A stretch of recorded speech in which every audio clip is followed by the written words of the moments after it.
Welcome back to the very first episode of the Go Route for the 2020 calendar year here on Fantasy Focus. I'm Derek Tate alongside Jay Pfeiffer. Jay, Happy New Year, and it's good to be back on the mic with you, my friend. Yeah, Happy New Year, brother, and I hope the holidays treated you well. I know they did. I don't want to, give out all the information, but I know you had a happy holiday and happy holidays to all of those out there watching. And let's get back on this thing, man. We've been going way too long.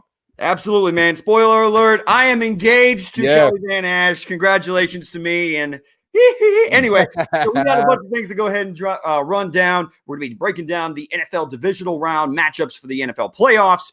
We got 4 very good slated games. And speaking of 4 good games, we got treated for Wild Card Weekend, which was emphasis on the wild, Jay, because it was madness in some of these games. We saw the defending Super Bowl champions New England Patriots get knocked off by the Tennessee Titans. I think that's really the one to start with, even though that we saw 2 other games go to overtime. But the New England Patriots, it's weird talking about a divisional round matchup and the Patriots aren't a part of the conversation. Yeah.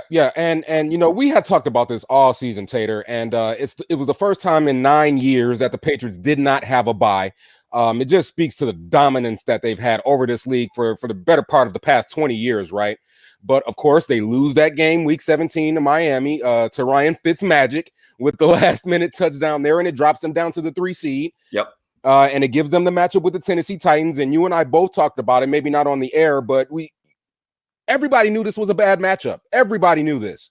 And the question was, would the Patriots somehow fix their offensive issues, right? And my thing about the Patriots, the whole entire season was that, okay, well, if they're going to get beat, and they'll get beat in the playoffs, then that's fine. But let's wait until that happens. But it happened. Tennessee had the right game plan. Former player, now head coach of the Titans, Mike Vrabel. He said it best in the post-game interview, Tater. I don't know if you saw this, but there was a line where he said the team didn't give New England anything. And he was so right on that, because what we knew about the Patriots was that they feed off of bad football, right? I mean, and I know that may sound, a little crazy to say. Well, you would think most football teams feed off bad football, but the Patriots were exceptionally great at doing that and taking advantage over other teams' mistakes, again, over the past 15, 20 years here. And the Tennessee Titans just didn't do that.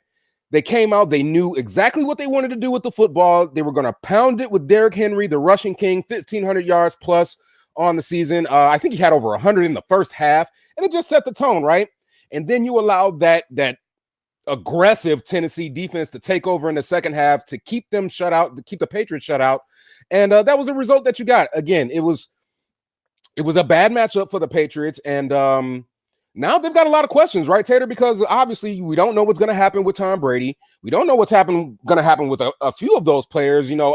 I'm already hearing rumblings that Julian Edelman may retire after the season. He dealt with a lot of injuries. He didn't really divulge to the public, but he was banged up for most of the season. So the Patriots, this is definitely a new chapter in their history, right? But let's give Tennessee a ton of credit. Again, they knew exactly what they wanted to do. Ryan Tannehill, granted, he didn't even pass for 100 yards, right? But he didn't turn the ball over. He had a touchdown throw there in the first half. And again, it was the game plan. It was the attitude that the Tennessee Titans had. And now they've got to go on the road, to face the number 1 seed. But what an incredible performance by that team. So we kind of figured that. I think I've been more so off the New England bandwagon for quite some time. I've been highly critical of Tom Brady's play this season. Of course, I mean, every time I say something negative about Tom Brady, I've gotten like, what is wrong with you? This, that, and the other thing. I've been just saying, like, keep it in context. I mean, just this season that he's played pretty poorly. And I get that like you said, Edelman's banged up. And they had no Rob Gronkowski for opposing defenses to have to worry about in the passing attack. We saw N'Keal Harry, their first-round pick, miss the first, 8 to 10 games of the NFL season. And rookie wide receivers generally take a little bit of time to go ahead and pick up to the speed and the concepts of the NFL game as it is. They let go of Josh Gordon. They brought in Mohamed Sanu. I mean, Philip Dorsett was here 1 week and gone the next 3 weeks. I mean, it was just a lack of consistency. And I understand the options weren't great. And also up front, there was a lot of injuries for that New England offensive line, which allowed them to not be able to control games on the ground with Sony Michel and Rex Burkhead like they were able to in 2018. Mm-hmm. But all that being said, the thing I took away from it is Tom Brady is no longer that dude. He's no longer that bad man. Is he still a good decision maker with the football? Yes, he is. Is he still a game manager that's capable of winning? Yes, he is. But you can't tell me that if the Patriots didn't have a cupcake schedule for the first 10 weeks of the NFL season, with like maybe the Buffalo Bills being really the only quality football team they beat during that opening stretch, right, that they wouldn't have missed the playoffs with a top 3 defense. I mean, they maybe still would have won the division because the Bills just haven't been able to get over the hump and beat the Patriots yet. But this is a team that had like a dominant defense on the other end, and they got ousted in the wild card round. I mean, yes, I give a ton of credit to the Tennessee Titans, and it was Derrick Henry's a bad matchup for anybody. Anybody, yes. The way he's running the football right now. And Tannehill had his worst game as a starter because of that New England defense. Right. But you saw a clear decision from Mike Vrabel in that Tennessee coaching unit that we're going to run the football and we're going to make New England stop it. And they had no answer for Derrick Henry. And for me, that was what was a little bit surprising, Tater, was the fact that they could not, not that they were going to, bottle up Derrick Henry. I thought he was going to get off anyway. But the fact that he was so dominant, especially in that first half, that was really what surprised me about that New England defense. And again, this is a top 3 unit for the year, and they just had no answer for that. So for me, that was a bit surprising. But again, also, not to borrow from other analysts here, but, Randy Moss also made a very good point. Tom Brady needed help. He had very, very little help this year. And when you have a combination of Edelman being banged up, injuries on the offensive line, that unit not really being able to gel, because I believe this year was supposed to be about that running attack. You saw it emerge with Sony Michel last year, especially in the playoffs. Coming into this year, I thought there would have been a switch, from more of the passing game to the running game. And again, that was a part of the team that never really got on track anyway. So, they went 8-0 the first, half of the season, and they stumbled down the stretch. They go 4-5. So there's a lot of things you can point to for that. And again, Tom Brady's not the same guy, but he did not have a lot of help this year either. Agreed. I agree with that. So, I'm not trying to just be a Tom Brady hater. No, I know. I'm trying to be, I'm not biased. I mean, personally, I think he's the greatest that has ever played this game. Yeah. I mean, that's how much, that's the only derogatory thing I have to say about him is that he's the GOAT. I mean, so I want everybody to just keep it in perspective. But I mean, this team has to make a decision. But the one thing that I've noticed with some great aging quarterbacks, Peyton Manning over in Indianapolis, Joe Montana, we go way back to San Francisco, and Brett Favre there with Green Bay. When those great quarterbacks finished their careers elsewhere, it's because they had a young understudy that was ready to take over the reins. Steve Young, Aaron Rodgers, and Andrew Luck, all respectively, for the guys I just mentioned. We don't have that right now in New England. They have Brian Hoyer and I think Jarrett Stidham. Yeah. I mean, that's what they have behind Brady at the current moment. So I don't, as much as I do think that they're ready to move on from Brady, you still have a Super Bowl caliber defense. Yes, you do. So I think that they would prefer to move on from Brady, but they don't have any other options at the current moment. Yeah, it's going to be a very fluid situation. I'm going to love keeping my eye on this because, as we all know, but I believe Brady's going to play somewhere next year. I'm referencing the Instagram post here. I think he has still something in the tank, but again, we both agree that he's not the Tom Brady that threw 50 touchdowns, 10 years ago. He's not that guy. But the other part of it is the team as a whole needs to get better. N'Keal Harry, you mentioned him. I still like him as a talent. I thought it was a steal of the draft for them last year, but like you said, he dealt with injuries, didn't really seem to get up to the speed of the game as quickly as maybe the Patriots might have wanted him to. But again, he's a rookie, so you kind of have to expect some of those growing pains. But if he's healthy, I think he can be a weapon for Tom Brady next year if he's back with New England. But two things to me. They need to fix that offensive line, and they need to find a reliable pass catcher. Maybe not a field stretcher, but somebody that the defense is going to have to key on. Now, can N'Keal Harry be that guy? Don't know for the future. I like his upside, but like we're both saying, the Patriots have a lot of questions in the future here.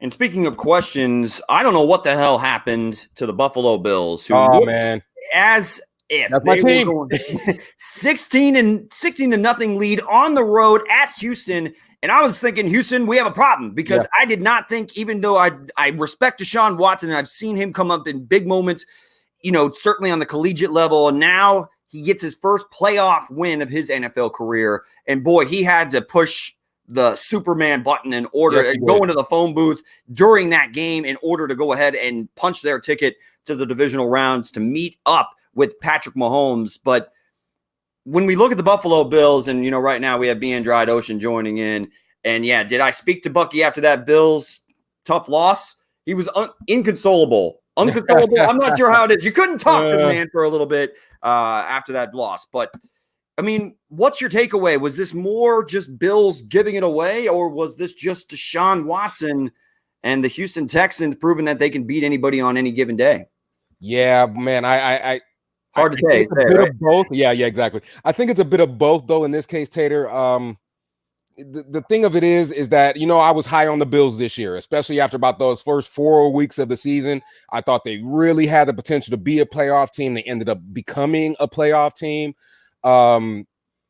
But they picked the wrong time to beat themselves. And that's kind of what I've been saying about the Buffalo Bills, which was one thing that I liked about them throughout the course of the regular season, is that they did not beat themselves. They weren't heavily penalized. They didn't turn the ball over at an alarming rate. They played sound, fundamental football. And more times than not, that's going to get you wins. And that's what you saw from the Buffalo Bills this year.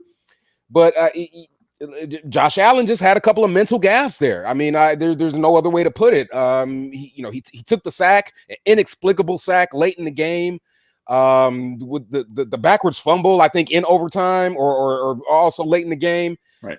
Just a couple of bad timing miscues by your starting quarterback, and that's really, I think, where the game was lost for the Buffalo Bills. I think they, for the most part, they played great, right? But for that last maybe 7-8 minutes of the game, they just sort of seemed to falter. And listen, let's give Deshaun Watson a little bit of credit, though. I mean, for 3 quarters, Houston, or for first half anyway, Houston was dead in the water. 16 to nothing, and in danger of being blown out of their home building again, a la last year when the Indianapolis Colts went in there and just took them behind the woodshed. But you got to give Deshaun Watson credit. He didn't play a particularly great game, but he made the plays when you needed him to make the plays. And that highlight reel where he spins off of 2 defenders, that is NFL Films Hall of Fame worthy right there. And what else can you say about the guy? I mean, you know how I feel about him. He should be in Chicago, but I digress, Tater. You have to digress, unfortunately. and the Houston Texans get a chance to move on, but I mean, you got to feel it for a little bit for the Buffalo Bills. Hopefully they don't let a loss like this linger on into next season, because depending on what happens with the Patriots, you've got to look at the Buffalo Bills as a favorite in the AFC East right now.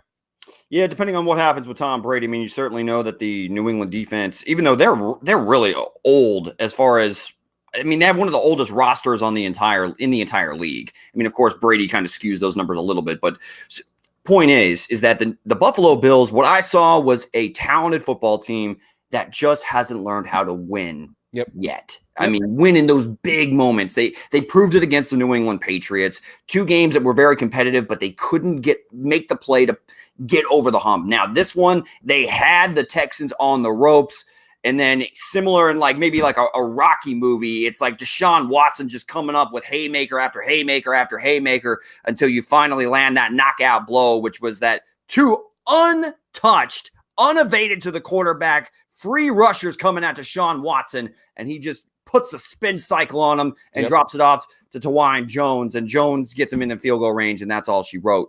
But the point being is, I think the Buffalo Bills have a very bright future. Yes. It's just they got to learn how to win in big moments, and we haven't seen anything like this in the playoffs or the postseason from Deshaun Watson, but we saw some of that brilliance that got him a national title against that Alabama team the last season of his collegiate career. And we'll see. He's going to need to have another magical performance against the Kansas City Chiefs at Arrowhead. We're going to get more into that game in just a couple minutes. Now, we did see, look, we don't really have to touch much on the Seattle Seahawks winning at the Philadelphia Eagles. I mean, it was ugly as far as Philadelphia injuries. They were just ravaged. I mean, of course, and then just the cherry on top, Carson Wentz doesn't even make it out of the first quarter of his first NFL playoff game. I mean, how bad do you feel for the guy, right? I mean, he played it at an MVP level the past 4 or 5 weeks of the season just to get the Eagles into the playoffs. And listen, I wasn't the biggest fan of the Eagles being in the playoffs again, but hey, I digress. I'm a Chicago fan. It is what it is on that point. But to not see him finish out that first quarter, just heartbreaking, because I think at least the way the game was going, you know, I know it was early, but I think that game would have been closer, and it still was close. You know, Philadelphia had a chance to possibly tie the game up with Josh McCown at quarterback late. And, you know, if you're an Eagles fan, you just wonder what if, right? You know, if Wentz was healthy, could they have gotten that tying touchdown, or could they have, you know, possibly, you know, pulled off? Well, I wouldn't have classified it as an upset, but, you know, a lot of people expected Seattle to go in there and win. But again, not having your franchise quarterback there, it just really set them back. And Josh McCown, a valiant effort there on his part, but they just couldn't punch it in the end zone there at the end. Yeah, I mean, I personally feel for Carson Wentz because I thought it was a little bit of a dirty hit from me too. Clowney. Yeah, I mean, if this is college football, Clowney is likely out of the game for targeting, and maybe suspended for the next. Yes. So I was actually holding my breath waiting to see if the NFL was going to throw him some sort of a fine or some sort of disciplinary action, because I thought it was kind of a dirty hit. Again, it's unfortunate that that's the way the cookie crumbles. Even if Philadelphia got this win, though, at home against Seattle, I don't see them making I don't see them coming out of the divisional round. Right. I mean, this had to be considered a successful season given all of the injuries that the Philadelphia Eagles sustained this year. They've still got a bright future as long as Wentz can stay healthy. They got to get him a little bit of help on the outside and stay healthy. But they've still got a pretty bright future there in Philadelphia. But then we go to the last game of the wild card round, which this one shocked me because I had the New Orleans Saints going all the way to the Super Bowl. Yep. And Saints fans, this time they got a front row seat at home to a different version of the Minneapolis Miracle in the Big Easy, because Kirk Cousins, who we haven't seen come up big in big moments, boy, he made 2 big boy throws in overtime to punch their ticket to San Francisco. Kind of give me some thoughts. Do you think this was more Saints just blowing it, or do you think that the Vikings are a legit threat to get to the Super Bowl? So for me personally, this was the game that I also thought was a complete lock. I thought New Orleans was on a mission. I thought nobody was going to stop them to at least getting into the NFC Championship game and probably the Super Bowl. So for me, this is the biggest shock as well of the weekend. You know, I think Minnesota won this game. I do. I think Minnesota won it more so than the Saints lost it. Again, it came down to a semi-controversial call at the end, right? Was it OPI or was it not OPI? Me personally, there was a lot of hand fighting there going on in the end zone. I don't know how to make that call if you're a ref in real time. I just don't know. By the rule of the book, it was a pass interference. Right. And by the rule book, but I mean, generally, when I'm watching an NFL playoff game in a big moment, I want the players to determine the outcome on the football field. If it's close, then you let it go. Agreed. And Rudolph, I mean, yeah, there was a lot of hand jostling, and he did get his right hand, his palm, right in the chest of PJ Williams, and got a full shove. And then you saw it was just enough separation. So it could have gone either way. It was a 50-50 call. Unfortunately for the Saints, that's the way the cookie crumbles for them too. But if you're the Saints, you cannot let this happen 3 years in a row. It shouldn't have come down to was it OPI or was it not OPI? And again, I think this is why Minnesota won it slightly more than the New Orleans Saints lost it. Minnesota also great game plan. We're going to run Dalvin Cook down your throat. We're going to do it 30 times. He may not get to 100 yards, but this is what we're going to do. And we're going to work a little bit of play action pass off of that. And you saw that for the most part for Minnesota work to perfection. And that pass, I'm going to use your line here, Tater. He dropped it into the bucket in Thielen's hands to get it down to the goal line there. I mean, you can't do it any better than that. You really can't. And we, us in the media, locally and nationally, we love to kill Kirk Cousins, right? But he's been a popular piñata. Agreed. But one thing you can't say about him now is that he can't win the big game, because he just did in one of the toughest places to win in the entire NFL. But again, I think Minnesota won this game slightly more than New Orleans lost it. Now, what happens with the Saints, right? I mean, because Drew Brees is going to be a year older, and you still got Teddy Bridgewater that's on at the end of his contract. I know he says he wants to stay, but I think somebody's going to throw a lot of money at him to try to pry him away from New Orleans. I mean, I don't see him staying. I don't. But no. Again, this is another team that just heartbreaking losses, and now it's 3 years in a row. And I also wonder, just in general, if the window has finally closed, because if you can't, get your way, punch your way through this thing, and you've had these type of things happen again 3 years in a row, I just don't know if it's meant to happen for you now. So another team with an aging quarterback and a lot of questions to go into the offseason. Yeah, I don't know why that we're not looking at Sean Payton a little bit closer. Yeah. I mean, don't get me wrong. I think that he's one of the best scheming minds in all of the National Football League. And he's certainly his record he's had enough success in the NFL, especially on the offensive side of the football, paired with Drew Brees, that, I mean, you got to respect what he's done for that entire franchise. They've had a hell of a run, but at the same time, you have the all-time leading passer in passing yardage and passing touchdowns, and you have one Super Bowl ring to show for it. Yep. That's it. So 8-8 seasons, back in recent memory as well. So. I mean, we saw also the Atlanta Falcons and the Carolina Panthers come out of this division, I mean, as division champions for a couple of years. And I understand the Saints have had issues on the defensive side of the football, which, that's not really Peyton's forte. He's not a defensive specialist. He's an offensive mind. He's an offensive guru. But still, you had a roster on both sides of the football that absolutely is right there with any other roster in the National Football League, and you don't come out of the wild card round at home. I mean, for me in particular, I want to take a look at Sean Payton and go, what the hell, man? I mean, you got out-coached. Yeah. Drew Brees got outplayed by Kirk Cousins and by Taysom Hill. I mean... Yep. Hey, listen, you're not going to get any argument on me from that one, Tater. And again, I think it's probably, a gripe with a lot of Saints fans as well here. It's mind-boggling. It makes you wonder about a lot of things. What exactly did they hit with the game plan that they had? But like you said, they were out-coached and outplayed. I thought that there were some. Now, one thing I want to give the Vikings credit for, and Mike Zimmer in particular, they did some great things as far as moving Danielle Hunter and Everson Griffin, who are traditionally outside pass rushers, and moving them inside to get those guard matchups, quicker edge rushers, quicker hands, quicker feet. And they harassed Drew Brees on a regular basis. Brees had no time in the pocket, it felt like, on, through the first 3 quarters of the football game. No, you're definitely right on that as well. That's a great point. I noticed that as well. And I think it was Danielle Hunter that forced that fumble on Drew Brees, and I believe that was a twist or a stunt up the middle that forced that that sort of hurried frenzy from Drew Brees, and he ended up losing the ball. First fumble, all year that he's lost. And I know these are the things that just make you kind of wonder about the Saints and going forward, because you just see anomalies, right? You see anomalies from this team, and one reason or another, they can't get this thing, going. So we'll see what happens in the future. I don't know if, again, Teddy Bridgewater will be there. What's going to happen? They may move on from Sean Payton. I don't think so. No, I don't think so. No, but it's, if I'm an owner, if I'm a GM, I think it's something that I got to start looking at. Yeah, so it's funny you mentioned the first fumble of the year for Drew Brees. It was also this Saints team set a NFL record for fewest turnovers in a season.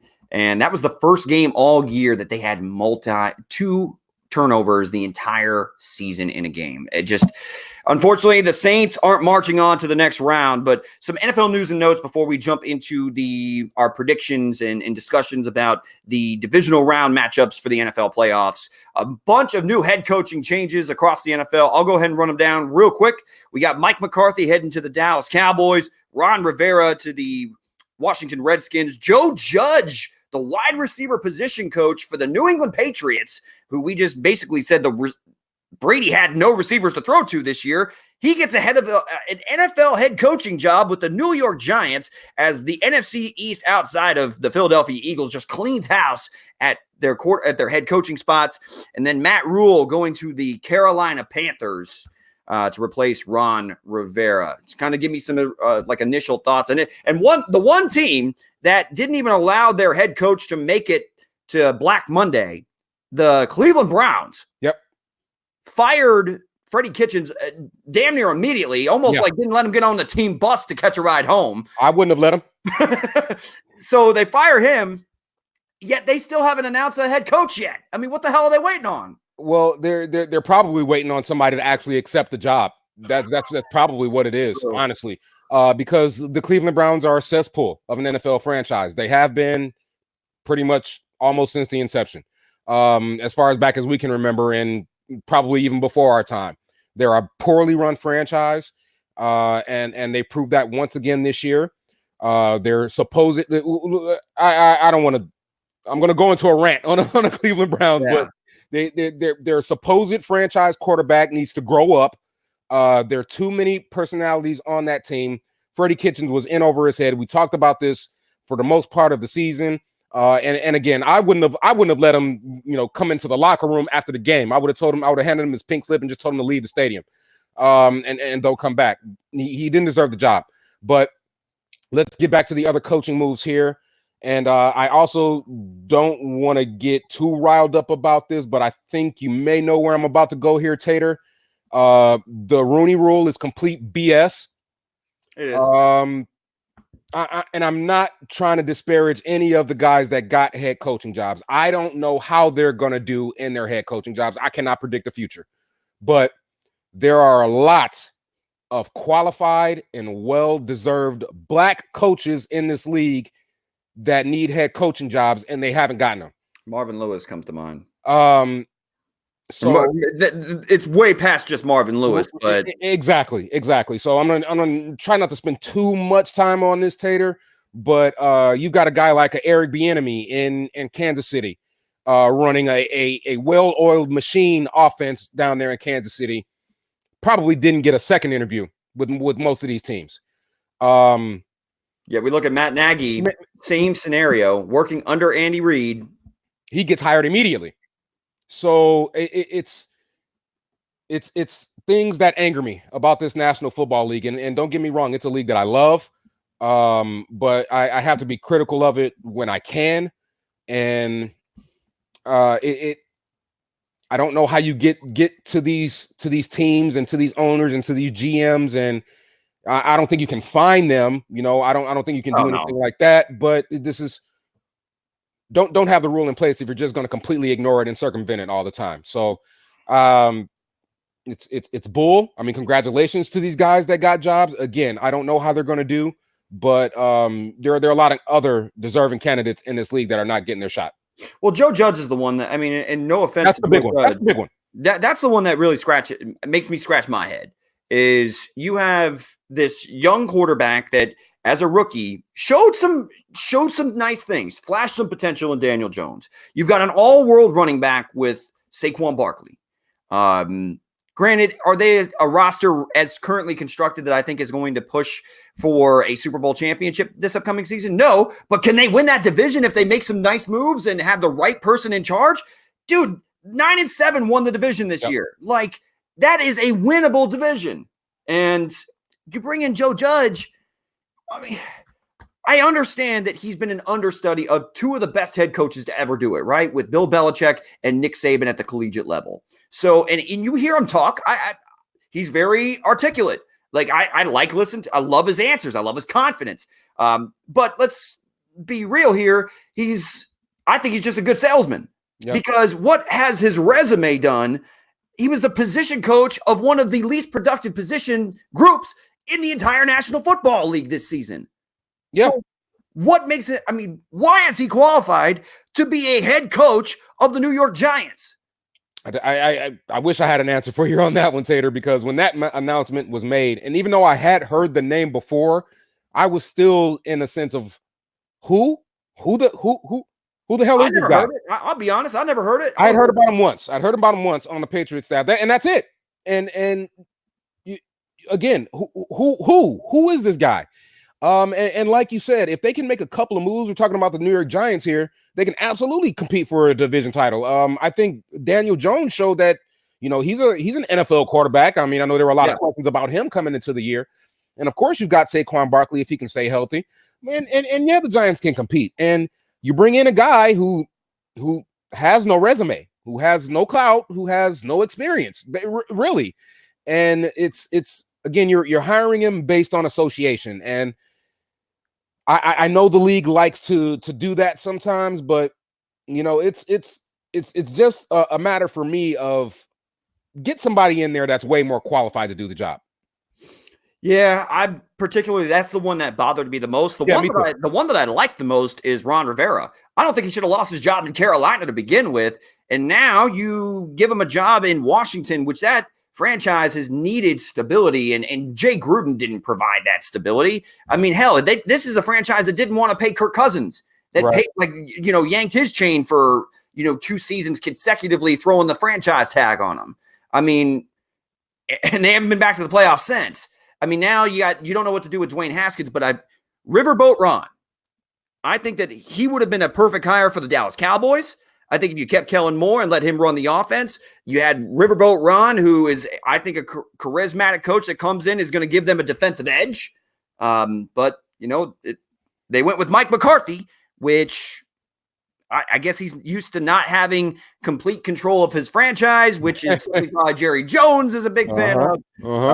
I think McCarthy is just a lateral move. I don't think it's bad. I don't think it's particularly good. I just think it's lateral. I mean, you got another kind of, I'm not going to call him a lame duck, but I mean, it just seems like a guy that's going to go in there and, Jerry Jones is going to be able to continue to pull the strings. Right. Well, whoever would have been in there, Jerry Jones would have still been able to pull situation. The so I think it's a little more than a lateral move for me. I think the team and sort of the air around the Dallas Cowboys was just stale with Jason Garrett, if that makes any sense. Yeah. He was a guy that, just didn't. I think the personality just started to run its course, if that makes any sense. His voice was lost on that. Yeah. And locker room. I think Mike McCarthy, well, one thing he's going to bring is credibility. I mean, instantly. He's got a ring. Super Bowl champion, yep. He probably should have had maybe 1 or 2 more, but he's got a ring, and, he's coached over Aaron Rodgers. I think you're going to see a lot more from Dak Prescott, even though he's put up big numbers even under Jason Garrett. I think you're going to see a better Dak Prescott, if he even can get better. And I go back to the point that it's the new voice, and it's a voice with credibility. Now, again, how much Jerry Jones is going to give him rope, I don't know, right? But I think he's going to command the locker room instantly when he steps into it. So for me, that makes it a little bit more than a lateral move in Dallas. To talk about Ron Rivera here a little bit, I agree with you wholeheartedly. I don't think he should have left Carolina. I don't think he should have been fired there, but I also think one of the things he's going to give Washington, I don't know how successful he's going to be, because that team up there is also another cesspool as far as NFL franchises go. They've got an owner who doesn't seem to have a clue as well. So we'll see. I wish him luck up there, but I think he's going to give the Redskins an identity. And that's something that they've lacked for probably about 2 or 3 seasons now. They're instantly going to be better on defense. And we'll see what he's able to get out of Dwayne Haskins. I think I like Dwayne Haskins, but I'm not sure yet. We'll see. I wouldn't be shocked if they decide to go with one of those quarterbacks in this draft class. It's Rivera's going to have to do his homework, and we'll probably find out once him and his staff, kind of assess what they have on tape and, having, a couple conversations with Dwayne Haskins, obviously. We'll see how that all shakes out. I thought it was just up and down. You saw some decent things from Dwayne Haskins. Yeah. I thought he showed some leadership, and the Redskins showed some fight down the stretch, though. Right. I can give him that much. But now we'll go ahead and transition to the teams that are still playing football this upcoming weekend. NFL Divisional Round matchups. We will go ahead and kick this off in the AFC. And remember the Titans. Can they come away with another road victory? But this time, I imagine they're going to have to score more than 20 points because they're facing against the most dangerous man in the National Football League in the 2019 season. That's Lamar Jackson. Kind of give me your thoughts on this game and a prediction. Yeah, I don't see any blowouts this weekend. Obviously, there weren't any blowouts last weekend either. I think this game is going to be incredibly close. Tennessee is rolling in with all the confidence in the world. They just went into Foxborough and dethroned the defending champs. If you can't have any more confidence than that going into Baltimore, you shouldn't be playing the game. So the big key for me is, well, there's two keys for both. One big key for both teams. Tannehill is obviously going to have to throw the ball more. He's going to have to be more productive, obviously, because I just don't see Derrick Henry having a dominating half. He may still get good numbers, but I just don't see him dominating as well as he did against the Patriots. I think Baltimore is going to be prepared for that a little bit more. And to the Ravens side, everybody's saying he's going to play, and I think he's going to play, but I've got to keep my eye on the health of Mark Ingram, because if he's limited even just a little bit, I think it can put Lamar Jackson in a bit of trouble, because that defense of Tennessee will start to load up on him and really start to make him a passer, which he's been leaps and bounds better than this year. But I think, again, if Ingram is limited, not able to go, I think that could prove a little bit problematic for the Baltimore Ravens. I still like the Ravens in this game, but again, I think it's going to be really close, and I think Tennessee is going to be up to the challenge. So I do think that Tennessee is going to be up to the challenge, and they just, like you mentioned, dethroned the champion. And now, I mean, if it's according to Fredley Jimenez, Fredley, thanks for joining us. Can the Titans and King Henry, because he just took the crown right off of Tom Brady's head last week at Foxborough with, I mean, just a performance for the ages from Derrick Henry. But the problem is they are now running into a Baltimore Ravens defensive unit that is incredibly stout against the run. And you talk about matchups. Matchup makes fights, makes games.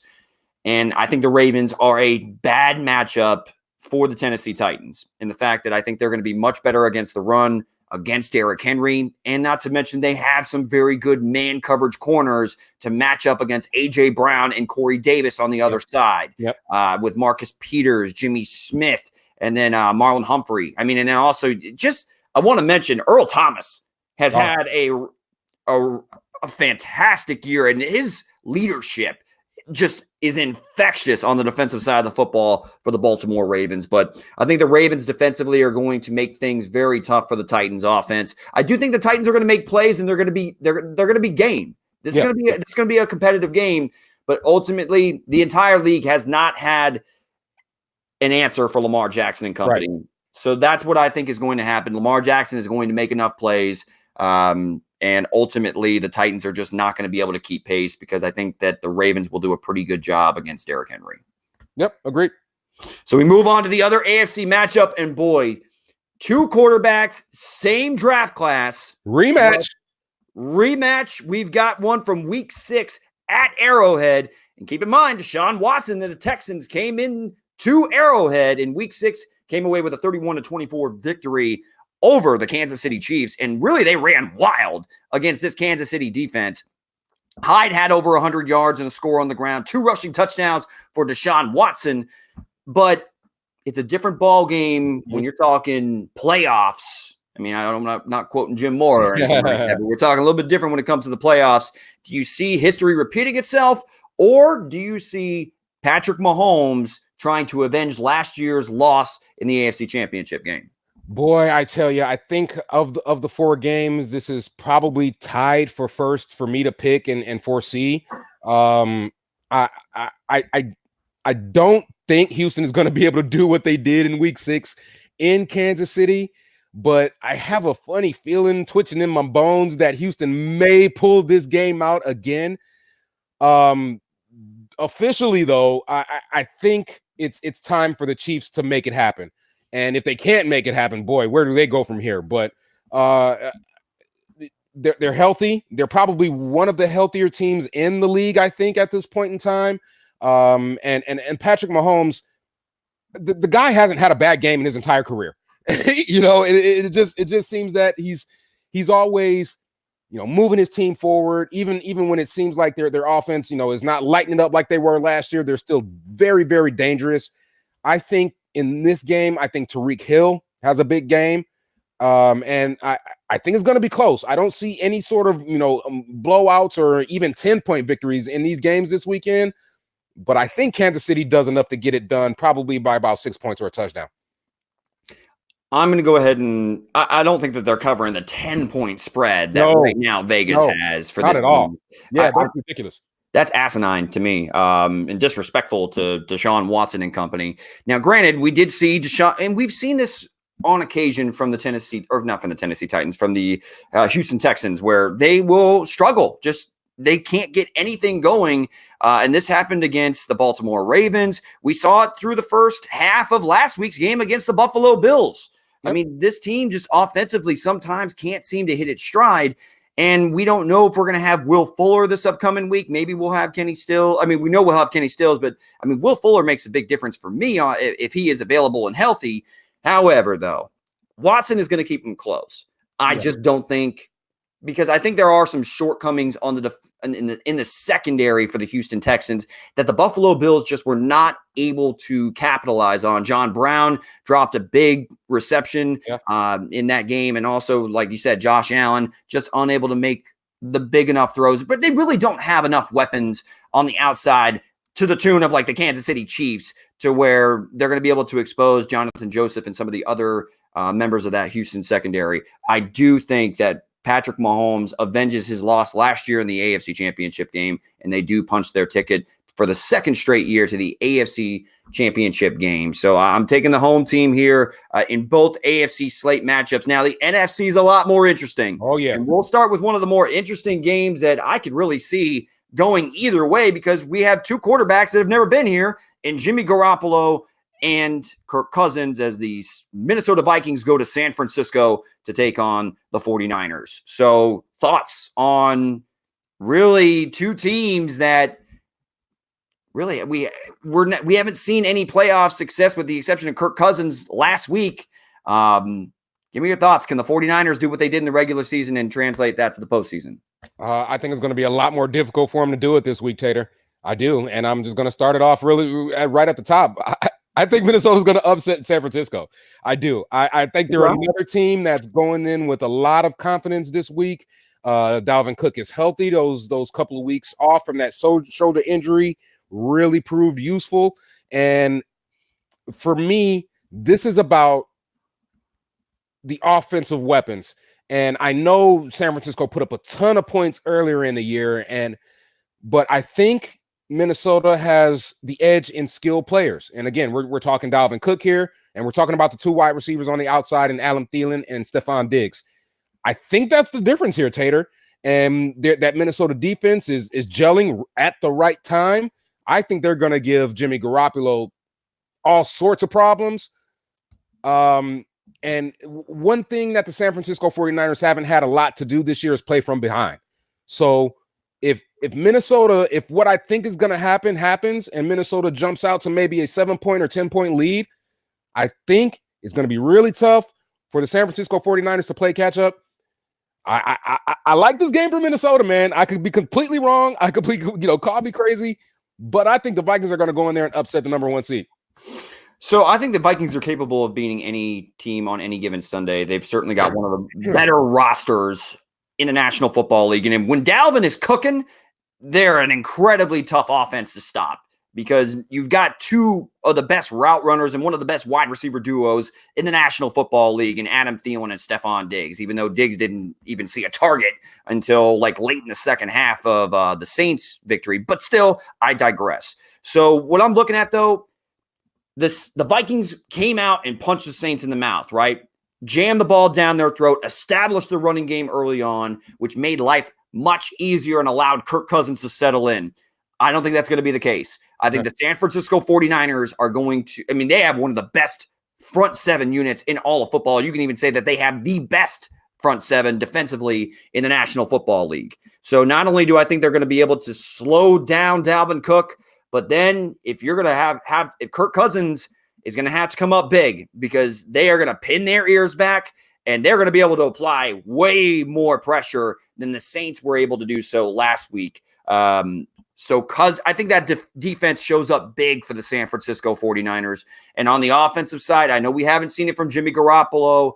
He's been a little bit inconsistent, but we've also seen him have monster games. Speaking of which, he went into New Orleans and dropped 40-something points on that Saints defensive unit. And we've also seen him come up big in some other shootouts this season.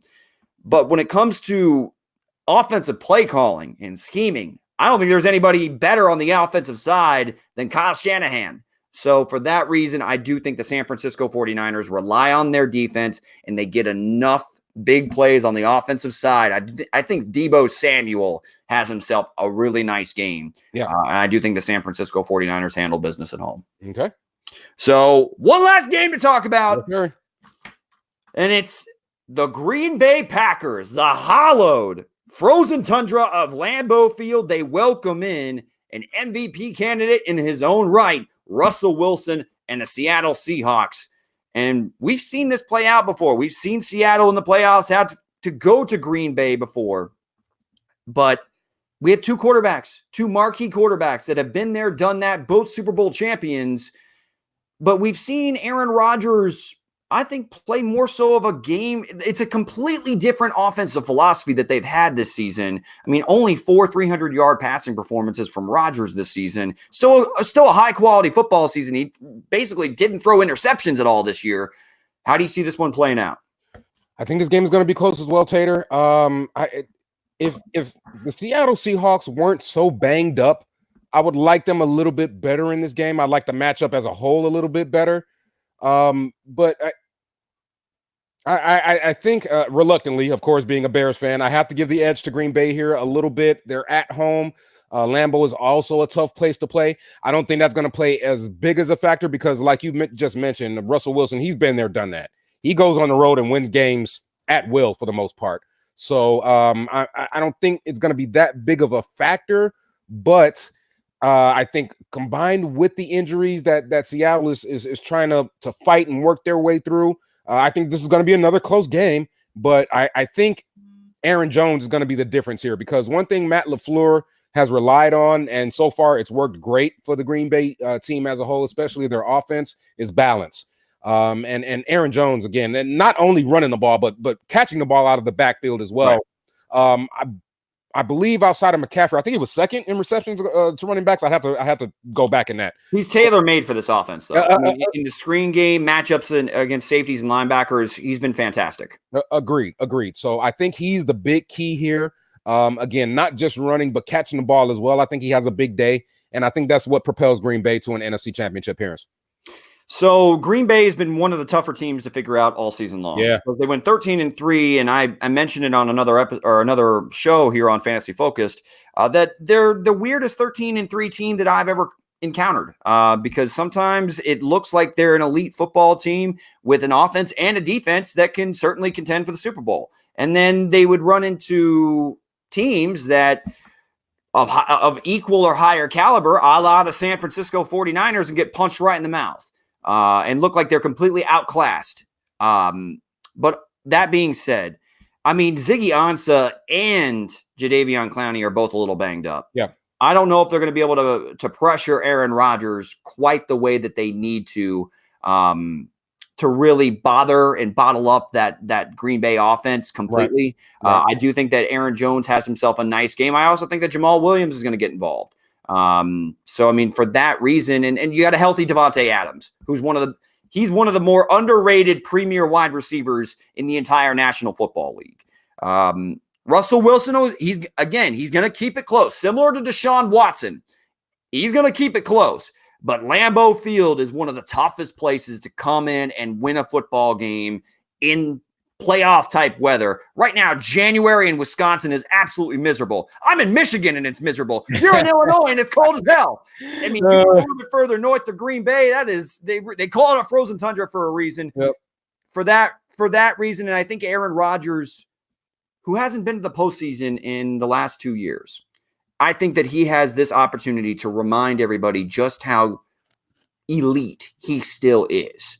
I think he comes up with a big performance, and the Green Bay Packers come up with a win at home. I'm taking all 4 home teams. It sucks. It feels anticlimactic. I want to be edgy. I want to have a sexy upset pick. I don't have it though, unfortunately. Yeah, I mean, again, all of these games, I think the keys about all of these games is that these teams are really sort of evenly matched, right? You don't really see any glaring separation from these matchups in these teams, especially with the momentum of a team like a Tennessee going into Baltimore. I mean, if this game was, 4, 5, 6 weeks ago, it's probably a blowout in Baltimore's favor. But with how well the Titans are playing, you can't say that, Baltimore is going to blow them out. Same with Minnesota. I mean, these matchups here in these divisional rounds are really, really, for the most part, even. And I think it's going to, provide some great football this weekend. I can't wait to get into it.